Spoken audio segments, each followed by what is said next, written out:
Morning, welcome everyone. I'm Mark Berman. I have met some of you, don't know all of you, but what I'd like to do in this very short period of time is take you on a little tour of Jewish American literature. And you can probably see some books behind me. And Ben, if you look further up the shelf, you'll see Cincinnati Reds batting helmets, signed by Frank Robinson and Pete Rose.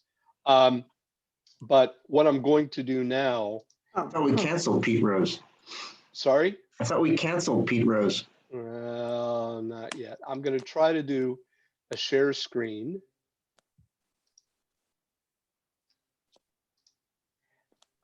It's only for an hour. You just sit there. And yeah. Can all of you see what's up here? It says Jewish American literature. Yes. Yeah, thank Okay. you. Julia, do you mind just meeting everybody else? Yes, let me, I will do that. Oh, wait a minute. Yeah, keep Okay. keep going, Mark. Great. Just, So what I'd like to do is I want to put this in context. So, and kind of a bit of a bias here. Before I went to law, I was actually a writer in America. I was a Jewish American writer. I have a Master of Fine Arts in Creative Writing. So some of the people I'll be talking about here today, I've actually met. And for one of them, Philip Roth, one of his contemporaries, Philip O'Connor, was one of my writing instructors at Bowling Green. And I've actually had the opportunity to publish one or two of these people when I ran a small publishing house. So I want to put this in context because I think maybe the best place to begin is to help you understand a little something about America, to see what the framework is, because if we build a house, it's generally a good idea to build a strong foundation. So, when we talk about America, most people today think of the big North American continent, and they think about America being, the United States of America and all the Americas. And in fact, it was 401 years ago, a landmass with indigenous populations. And when the early explorers came, they basically went to the coasts. They went roughly from the Virginias up to Maine, and they did Florida, and they did Southern California, excuse me, in Texas. And if you can imagine, that physical landmass was populated by people that were Europeans that were coming over, that were establishing their ways, often through military conquest. And then early settlements built, most notably the Pilgrims, as we know, on the East Coast. And it built up and it built up and it built up to the point where we had what we call the American colonies, which effectively fought the revolution, won 1783, turned around, set up their own country, and then built. Now, the interesting thing about America is that there was significant literature going on the East Coast. And in fact, and I'll circulate this to everybody, William Bradford of the Plymouth Plantation, writing in 1620, was writing about how the English colony was going along, and then smack in the middle of it, put in several pages of narrative description about life in Hebrew, and began drawing parallels between what the Pilgrims did and what happened in the Exodus. So it's very interesting to see, how that got developed. Now, there were also Jews in America in the early plantations that were building things up. But the reason why this is important is because after the revolution, people began heading inward. On the East Coast, they went west. On the West Coast, they went east. And in Florida and Texas, they went north. And effectively, one of the concepts in America is the concept of a frontier.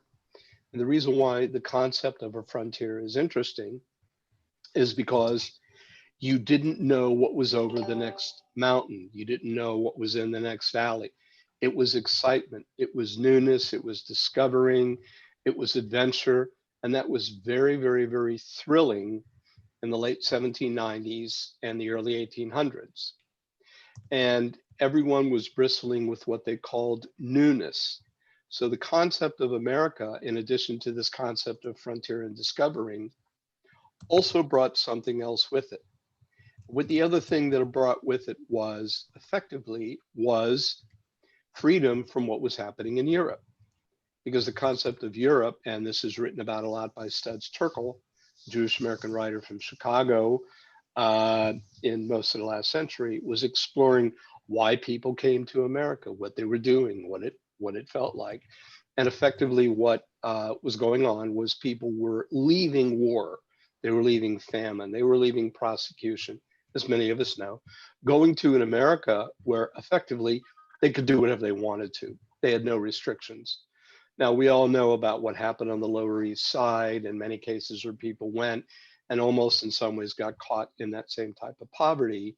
And it took a lot of people doing a lot of things to lift themselves up and get themselves out. And we've all read stories about that. But as the concept of, as these two concepts developed, the frontier and the newness of going to America and starting over with no restrictions and having freedom from prosecution and persecution, various things, both of these themes were coming up and were being explored widely in pure American literature. It wasn't Jewish, it wasn't Catholic, it was American literature about freedoms. And at a certain point, this began to further develop, and it continued to develop, but then at a certain point, it kind of ended because people from the West Coast going east and people from the East Coast going west got themselves in a situation where they all met. And when they met, they drove the Golden Spike to unite the railroads to go east and west. So the concept of an American frontier effectively was beginning to die. It was ending. We have some feedback.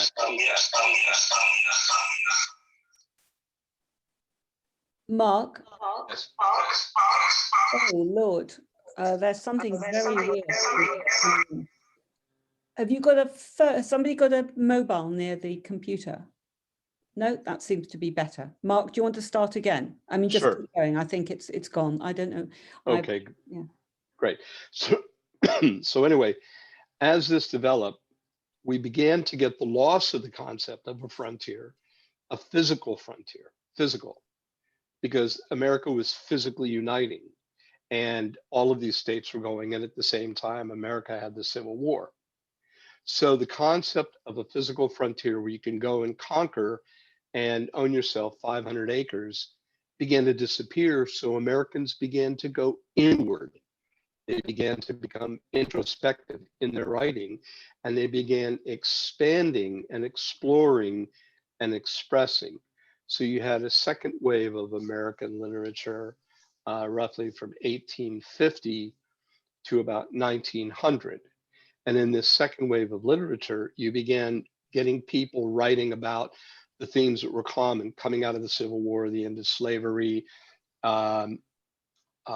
You began to get the Rockefellers and the Carnegies in the East Coast.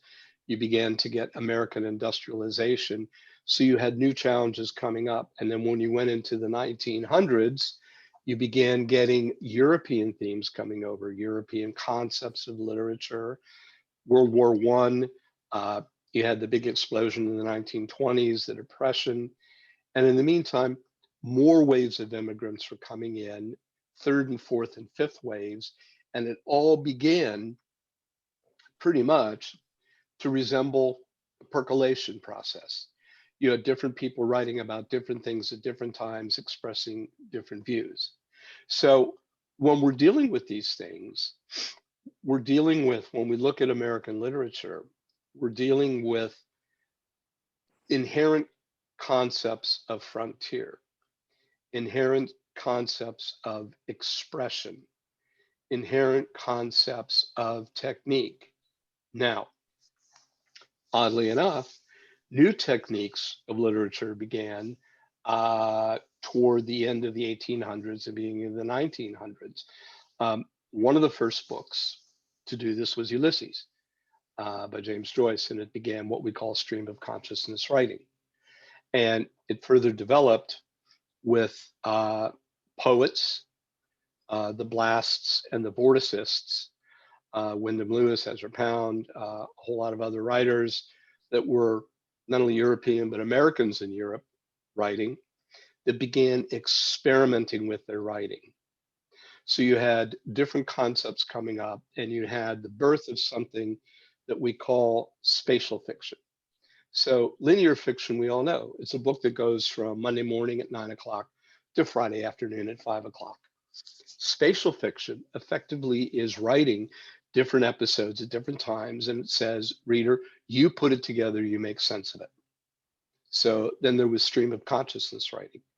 And then poets began writing in blocks or circles, and we had all of these different styles coming out. So people began experimenting with style.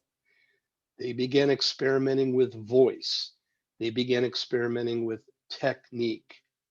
And then whoosh, in 1945, when the atom bomb went off, all of a sudden we began getting crossover.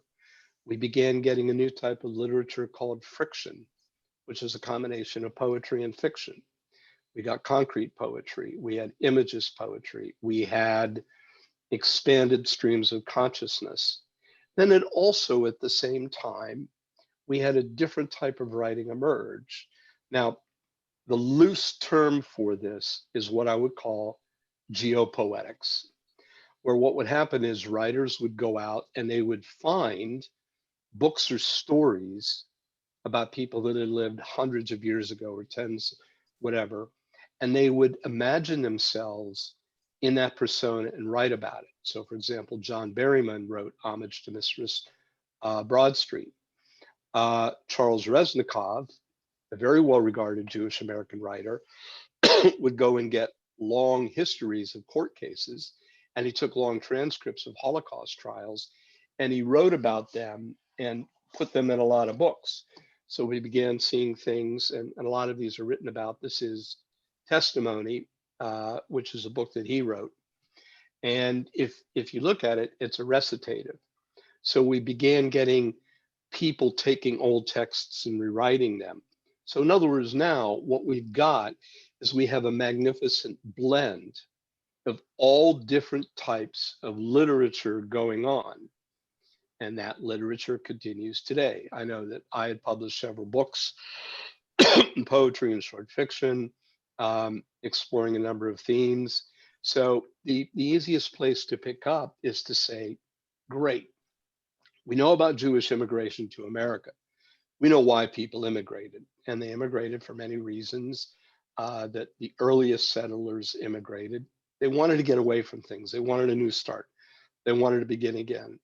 Some had wealth, some didn't. Some discovered wealth, some didn't. They intermarried, various things happened. My family, for example, wound up from Minsk going to Ellis Island, to Connecticut, to Cleveland, and here I am in reverse immigration going back in the other direction.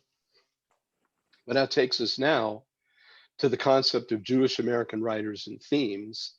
And it's interesting to look at it because when we get and sink our toes in the water and we talk about this, basically, bless you, to excuse the expression, nothing's sacred.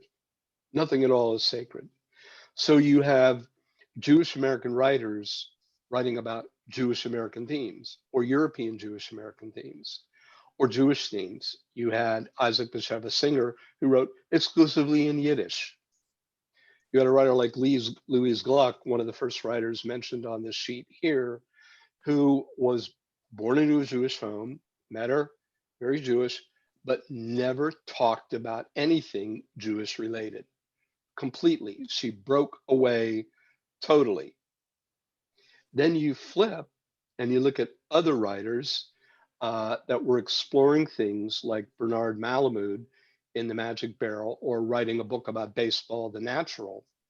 So what you're starting to see are Jewish American writers that are exploring Jewish themes, religious Jewish themes, non-religious Jewish themes, non-Jewish themes, Jewish themes. It's wide open. And interestingly enough, if you if you want to push the boundaries, here's a book called Wandering Stars, Jewish science fiction, speculative fiction. But who wrote some of the stories in here? Well, here's Isaac Bashevis Singer, Bernard Malamud, Avram Davidson, Harlan Ellison. So you're getting mixes and mixes and mixes of people writing. Now, what's interesting to note is, yes, there's Irish American literature. J.P. Dunleavy is a good example. There's different ethnic groups of literature, different writers. There was also what I call pure Jewish American. And then there were Jewish writers that were writing outside He's giving a little pure lecture on Jewish. literature, American Jewish literature. Can everybody put themselves on mute? I'm sorry, I'm unable to do it. There's a glitch with my thing, so just put Can you yourself hear on me? mute. Thank you. Right. Can anybody hear me? Yes, You can hear me. I can hear you, yes. And if you have a question, put the hand up, ask the question. I'll try to answer it. So with all this going on, what you're getting are hundreds and hundreds and hundreds and hundreds of books going everywhere. Now let's talk about the American literature scene. There were a lot of publishing houses on the East Coast. And frankly, back then and today, it's very difficult to get a book published.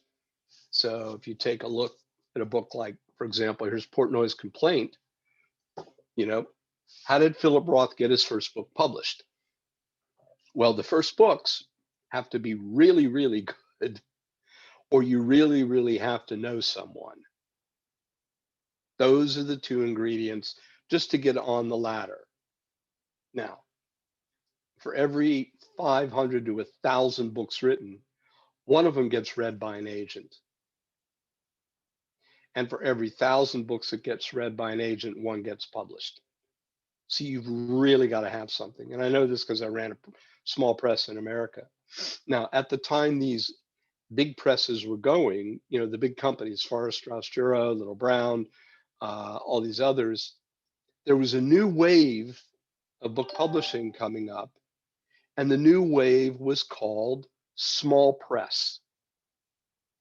And small press were people like me and many others that were getting grants and were publishing first books of serious literary value. Now, some of the people that wrote were able to go from a first book up the chain and become well-respected authors. And there are many, many, many of them. And small presses, some of which have grown and are very well respected, like Black Sparrow and various others. So you effectively have two different competing publishing arenas going on. You have big books and you have small press. And sometimes you have university presses, Harvard Press, Princeton Press, all these. So everyone is competing to get out. Now, what we called vanity presses kind of weren't around 30 or 40 years ago, and they've sprung up out of nowhere. And a vanity press basically is you pay to get your book published. Now, for some people, that's good. For some people, they want to get their book out. For others, they've been successful at having other people publish their books. And what is very interesting, something that I did for many years, is I would go around and early days, I would buy the books, the first books of authors when they came out. So there's a trade in first book, first printing, numbered, signed by the author, several of which I have. And it's interesting to see how the writers develop from their first book to their second to their third. And in this regard, I want to mention a concept that a couple of writers went through. Many of you have probably read a book by Kurt Vonnegut Jr. called Slaughterhouse-Five. And there are other books by first authors, even Philip Roth's first book, Goodbye Columbus. These books came out, and the writers, when they were writing them, were far more interested in the technique of writing in the expression of writing, in the tone, in the voice, in the persona, in character development, in plot. They were more concerned with the art of writing. Once they got published and they got well known, all of a sudden that stopped. They were discovered. So if you compare books like Philip Roth, or writers like Philip, first book against other books down the road, Kurt Vonnegut, from his first book all the way through Slaughterhouse-Five, when he was discovered and on, you're going to see a radical change. You're going to see these writers being given book contracts and writing for the sake of writing. So it's kind of like, okay, well, if that's what they want, hey, I'll give it to them. I'll let them see what I've got, and we'll have some fun, and I can make some money, and I can write whatever I want because nobody cares what I write. They're going to love me. I'm going to be America's favorite author, you know. So all of a sudden, here you go on all #1 bestseller list, the most talked about novel of our time, and all of a sudden, it's no longer the book selling itself. It's now the author being sold by a next book. So it's not like serious progression. There is some serious progression. And the best example in music is to watch how the Beatles progressed, you know, where their music became very complex. A lot of these writers just simply began churning out manuscripts because they knew no matter what would happen, they get published.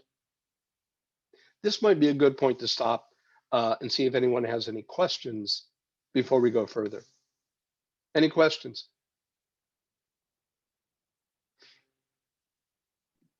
I mean, I just very interested, it's Julia, in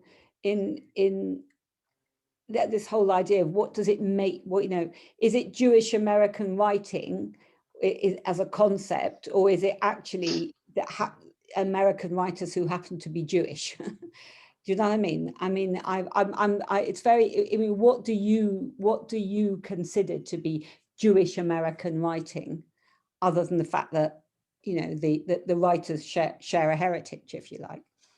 Well, there are Jews writing about Judaism. There are Jews writing about non-Jewish themes. There are non-Jews writing about Jewish. So we've got all three. Okay. So when we talk about Jewish American literature, the starting point are Jewish people writing either about Jewish themes or non-Jewish themes. So good example about a Jewish writer writing about a non-Jewish theme, Bernard Malamud, his novel, The Natural. You remember the movie with Robert Redford? They asked me to play it, but I was busy at the time. I couldn't. You know, I get hit doubles, not home runs, as Ben knows. All right. But Jewish American writing, Jewish American literature, we could take a subset of Isaac Bashevis Singer writing in Yiddish, exclusively in Yiddish. And then we look at other examples. Louise Gluck, who's very, very Jewish, who's observant, but doesn't even touch Jewish American themes or doesn't touch Jewish themes. So we go back and forth. And you get Jewish writers writing, if I want to go from another extreme to another, if we take Saul Bellow, Bernard Malamud, a lot of the very famous Jewish writers that you all know, if you want to go to a writer like Harlan Ellison, writing speculative fiction, where his technique, and it's unusual, you will never see a technique like him from anyone else. He broke every mold in writing. He wrote vast numbers of scripts, hundreds of books, and he would explore things. One of his most famous stories is called Adrift Off the Islets of Langerhans, and it's about a person who is looking for their soul to calm them down, and the Islets of Langerhans is part of the pancreas. So it's a speculative fiction about how he becomes a mite in his own body. He goes to the pancreas, he goes inside a skyscraper and finds a trunk in a basement and opens it up as something he lost as a child, a rusted Howdy Doody button. So he goes and he explores as far as you can. Then we get a writer. Here's an interesting one, a non-Jewish writer, Jack Chalker, taking the concept of the Well of Souls and coming up with the mythical wandering Jew, Nathan Brazil, in far off space in the well world. So it's kind of like we have a base of what we call Jewish American writing. And our base would be Jewish people writing about Jewish themes.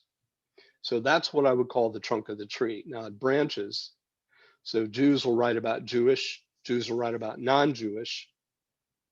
And then there's another tree growing next to it of non-Jews writing about Jews. Now it's not like, I think it was Ralph Baldwin writing Black Like Me, where he disguised himself as Black to learn about it and wrote about it and different things like that. So we get some of that, we get crossover. Now, in the last 15 years, we're getting new types of writing by people that grew up, like you've heard the name Shulam Dean, who grew up Yeah.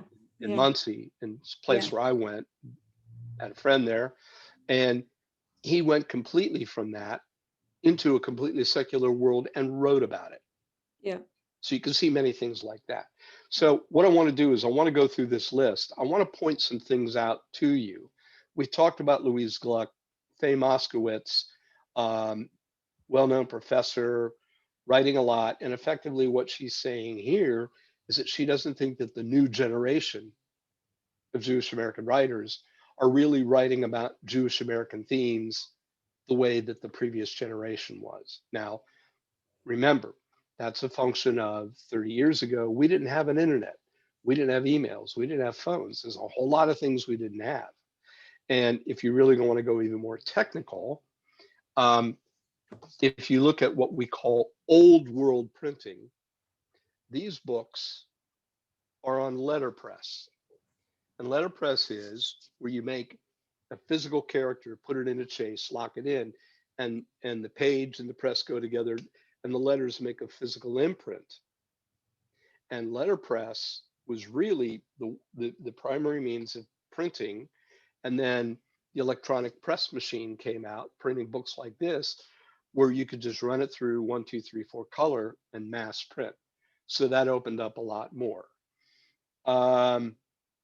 Zalman's book is interesting. Zom and Lochman, I was honored to publish this book. And the reason why this book is notable is because it's one of the few books of Jewish American poetry that was censored.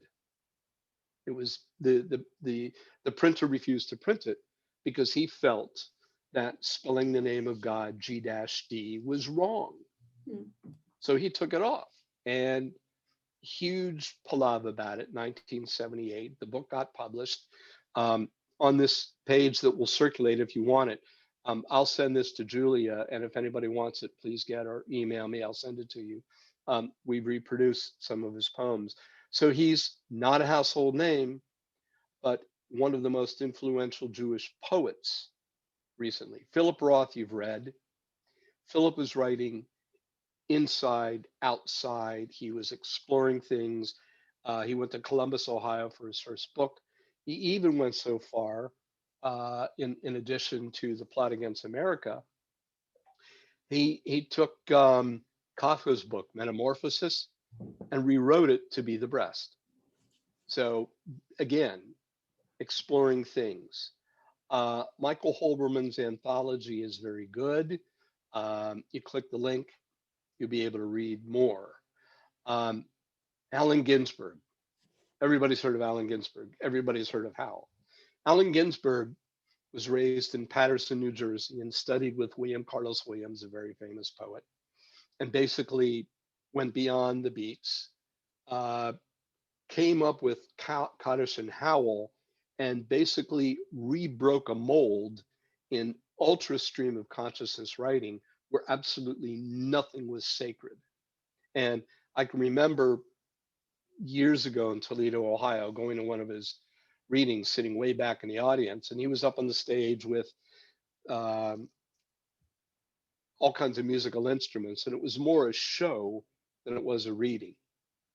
So he's interesting. In addition to getting his book, Howell, there's a variorum on it that shows how he edited the poem to get to be a way he was. Saul Bellow, you've heard about, Canadian born, moved to America. The reason why Bellow was important, and he did things like Herzog, was he was aligned with Studs Terkel, Jewish American in Chicago. And the reason why this is important is because Bellow was one of like the force of nature writers and exploring things on a daily basis, where Terkel was writing about the experiences of Americans coming to America to leave Europe, in the last century. Bernard Malamud, we've talked a little bit about, his books, The Natural, The Fixer, short story, The Magic Barrel. And he is one of, in some cases, what you would back then call a first generation American writer, coming to America, starting to write, starting to develop themes. And what he was doing was he was what we would effectively say playing a straight bat. He was playing with the language, discovering, exploring things. And as he went into Jewish themes, he went into a lot of non-Jewish themes in exploring life. Isaac Bashevis Singer, what more can you say about him? Wrote exclusively in Yiddish. He is considered a Jewish American writer, came from a family of rabbis, wrote for the Jewish Daily Forward. And if you ever get a chance to read a book called A Bintel Brief, I'd recommend it. It's phenomenal. It's extracts of letters and responses, Jewish Daily Forward. Norman Mailer, good way to think about Norman Mailer is in many ways, he was just as much a boxer as Muhammad Ali. But he boxed with words, he boxed with people, he boxed with ideas, he boxed with concepts. He was married, I don't know how many times, in and out of all kinds of tough situations, wrote a lot, what we would call one of the early mainstream novelists. And he was one that, yes, he had a Jewish background. You'll see it, but you won't see a lot of it, a lot of what we call new journalism. And one of the best examples of his writing was he wrote about one of the Muhammad Ali fights. And if you follow the narrative, you will see how he is almost combining fiction and nonfiction to bring to life real life events, nonfiction events in a fictional environment. Ali Wiesel, we put him in this class of a Jewish American writer because he did so much. And as we all know, he was one of the key people who took the time to write and express himself about the Holocaust in such a way so that it brought it home to a lot of people. Now, people like myself, people like Ben, growing up in middle America, you have a situation where you were physically removed because our parents, when we were born in the 50s, had already been in America for some time.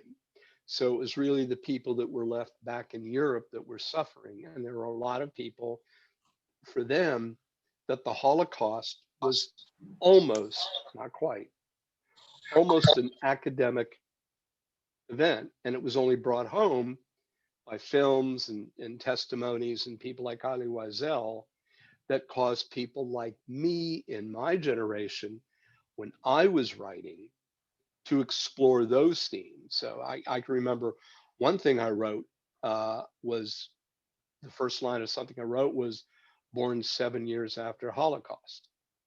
So for us, we would read and try to take things like Kabbalah, like stories. I took the Bahir. I took the Sefer HaGilgalot, and I try to write about those things in a contemporary modern fix and expression to give meaning, to give rise. So, when you grow up in the old American reform, there's a lot you want to learn. You grow into things and you absorb and you write about things. J.D. Salinger wrote, had a lot of fun exploring his writings, wrote a lot of good books. Isaac Asimov oddly enough. Most people would not associate him with being Jewish, but he was a phenomenally Jewish person, a good writer, branched heavily into science fiction, you know, I, Robot and various other things. Ellison came from Painesville, Ohio, used to get beat up a lot as a kid, Jewish family, and became probably one of the most prolific and controversial writers in the last 50 years. If you can get anything from Harlan Ellison, read it. Now, some people will say that it comes on like 5,000 kazoos doing the Alleluia chorus in perfect pitch. So you need a strong constitution to read Ellison, but the technique is phenomenal. Reznikov was a little unknown writer who was in with the Oppens and various other people and essentially got himself discovered because he was objectivist. And an objectivist is somebody that takes events, descriptions, writings, rephrases them to keep what was said, but to bring it to life in an emotional way. So when you read his testimonies, you're reading transcripts of people's lives, court proceedings, all kinds of things. When you look at his book on Holocaust, he was taking narratives of Holocaust victims and turning them into poetry and prose. So he was somebody that took the technique of straight writing and brought it to a very emotional life. There's a lot of compilations here. Wandering Stars, More Wandering Stars is very good. Here's a collection, 20 Essential Jewish American Novels, which is good. New Voices in Jewish American Literature is something else to take a look at. What I wanted to do a little bit, and I don't know if you can see this, and I'm going to make it a little smaller. This was a poem about Sukkot, written by Zom and Lochman. And the reason why I want to bring it up is because in various anthologies and what we call talking about Jewish American literature, there are many, many, many, many poets and fiction writers. But one poem that gets widely circulated is the Sukkot poem. And this is interesting because this book that he wrote, he spent a year or two on a kibbutz and was heavily influenced. He wrote about Menachem Begin. He wrote about Dora Bloch. He wrote about Petah Tikva. He wrote about a lot of things. But this is something that he grabbed, and he took an image of a woman standing outside a Sukkot, getting everything ready for a meal, and basically bringing all of those experiences about Sukkot to life.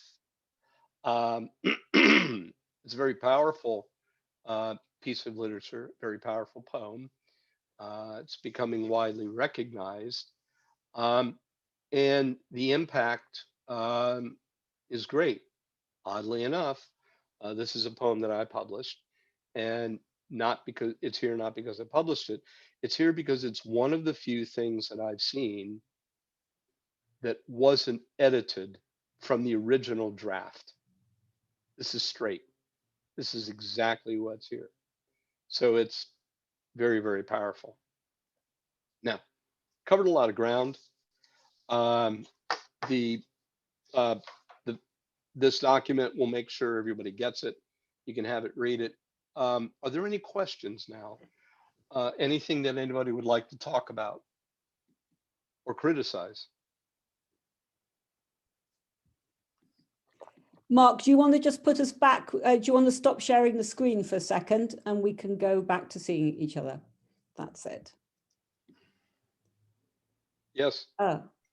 A lot of the authors that you spoke about could have been classed as science fiction, early American science fiction writers. Do you think that they did that from the point of view that they wanted to express themselves that way, or was it really to make money that way? Oh, they wanted to express themselves. Oh, absolutely. I mean, if you go back and look at, you know, what I call the earliest science fiction, 1880, 1890, 1910, right? Much of the writing back then was, people were more concerned with the concept of writing and the techniques of writing. They weren't concerned about, oh, I've got 6 books in my contract. What am I going to do to fill it?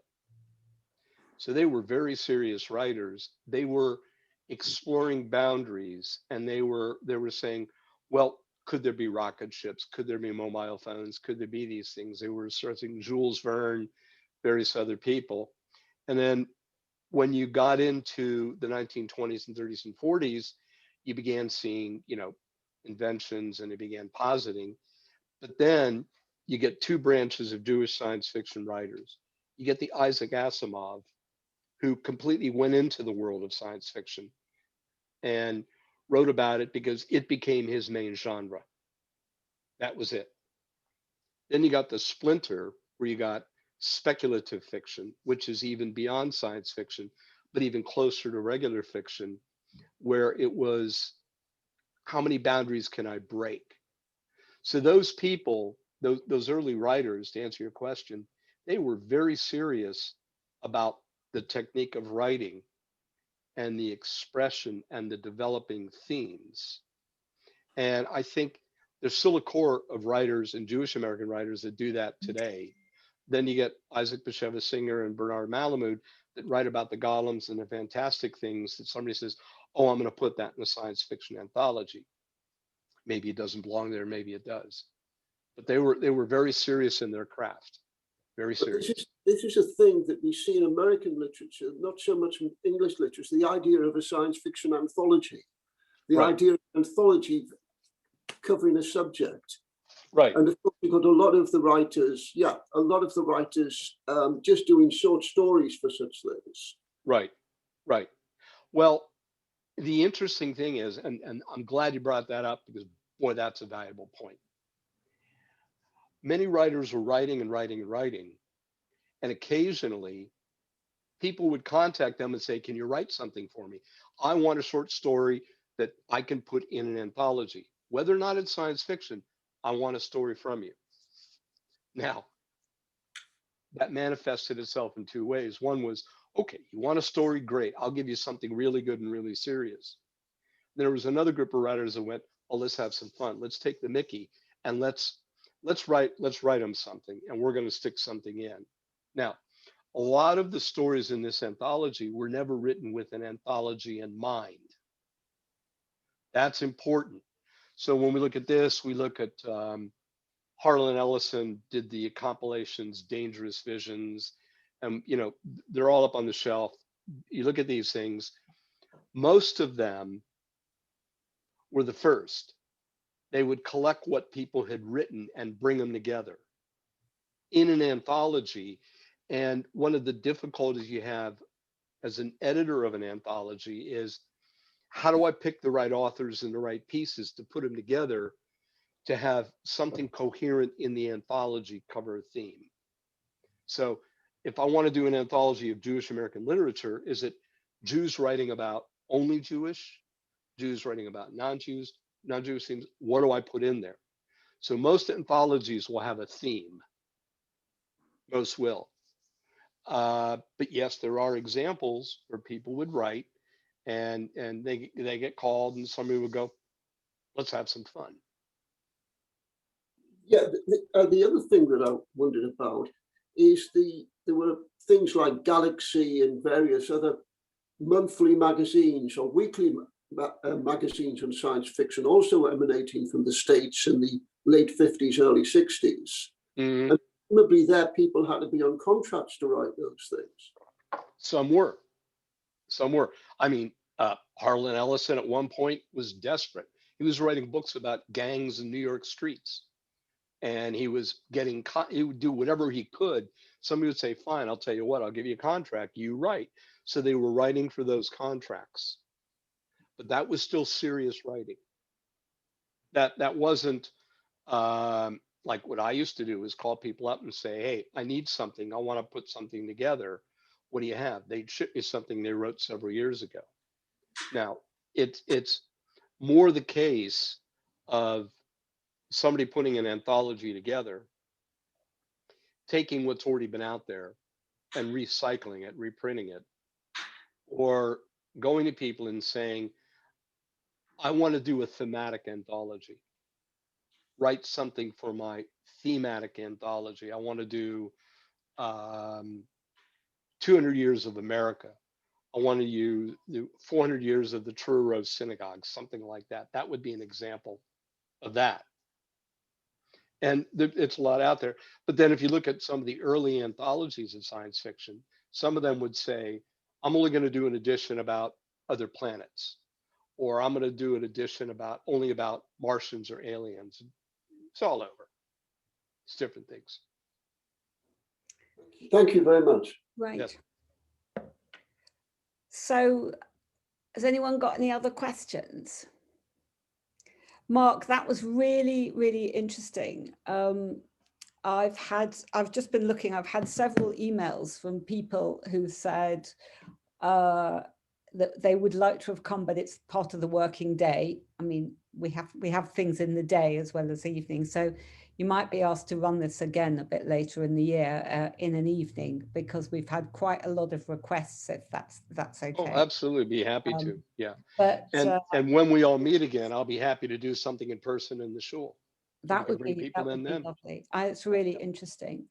And just to say, everybody, that in 2 weeks, we've got another coffee morning, a bit more of the traditional format. I can't remember, I think it might be Sally who's running this one. And as always, it's always really good fun and nice to do. So I think that sort of wraps up this, because I think we're coming up to time. But thank you so much. That was really, really interesting. Thank you, everyone. Thank you. Well done. All Thank right. you. All right. See everybody soon. Bye. Bye all. Bye. Thank you.